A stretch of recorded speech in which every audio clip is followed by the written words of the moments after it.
Yelo mga katibangers. Walang silbi yata yung yung pag-gym Kasi galing kami sa gym.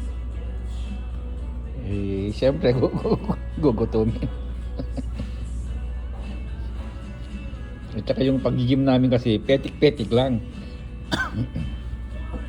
Hindi naman yung magpapalaki ng katawan. Parang exercise lang. Kasi minsan na nabanggit yung doktor namin kasi isa lang doktor namin, si Dr. Andrian Moore Kelly.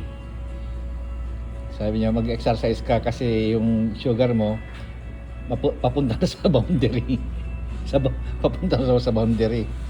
Ngayon hindi na ako nag-exercise kasi yung trabaho ko exercise na dahil lakad lakad yung karamihan na nalalakad ko. Kung minsan pag busy mga 5 miles lakad-lakad yung trabaho namin kung ano yung mga itinatawag sa amin, yun ang gagampanan namin. Sabi niya minsan nag-exercise ka ba? Sabi sa akin hindi. Ano magtrabaho mo? Sabi sa akin lakad, sabi ko. Ngayon malapit na naman ng physical exam ko. Every January ako physical exam.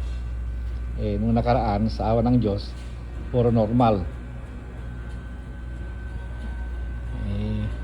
Ngayon nag-exercise. Tignan natin. Okay, yun lang. Tama na yung daldal kasi ginutom yung mga nag-gym. Okay, bye-bye.